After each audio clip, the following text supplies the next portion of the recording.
پاکستان میں حج انتظامات کے حوالے سے حکومت نے ایک بڑا اور اہم اصلاحاتی جو اقدام ہے وہ اٹھایا ہے اور ایک پالیسی متعارف کرا دی ہے۔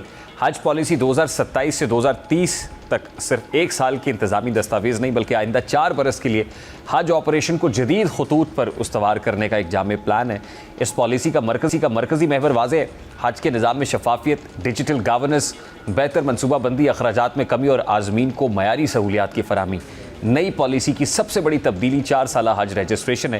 اب عازمین 2027 سے 2030 کے دوران اپنی پسند کے سال کے لیے پیشگی رجسٹریشن کرا سکیں گے اور اس کے لیے ناظرین حج اخراجات کا 10% جمع کرانا ہوگا، جبکہ حج کے لیے انتخاب مکمل طور پر ڈیجیٹل ویٹنگ لسٹ کے ذریعے پہلے آئیں پہلے پائیں کی بنیاد پر ہوگا اور اس نظام کا مقصد حج کے انتخابی عمل کو زیادہ شفاف بنانا اور کسی بھی غیر ضروری مداخلت کی گنجائش ختم کرنا ہے۔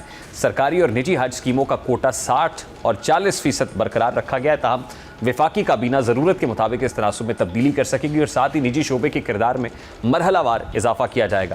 حکومت بھی مستقبل میں براہ راست انتظامات کرنے کی بجائے نگرانی، ریگولیشن اور معیار کی ضمانت پر توجہ مرکوز کرے گی، یعنی نظام میں نجی شعبے کو جگہ ضرور دی جائے گی لیکن اس کے ساتھ نگرانی اور احتساب کا دائرہ بھی برقرار رکھا جائے گا۔ حج انتظامات میں طویل مدتی منصوبہ بندی کو بھی اہمیت دی گئی ہے۔ رہائش، ٹرانسپورٹ، کیٹرنگ، فضائی سفر اور سامان کی ترسیل جیسی بنیادی خدمات کے لیے 3 سے 4 سال تک کے معاہدوں کی گنجائش رکھی گئی ہے۔ اس کا مقصد ہر سال نئے سرے سے انتظامات کرنے کی بجائے پہلے سے بہتر منصوبہ بندی، خدمات کے معیار میں بہتری اور مجموعی اخراجات میں کمی لانا ہے اور اسکیم میں مختلف دورانیے کے متعدد پیکیجز بھی متعارف کرائے جائیں گے تاکہ عازمین اپنی ضرورت اور مالی استطاعت کے مطابق پیکیج کا انتخاب کر سکیں۔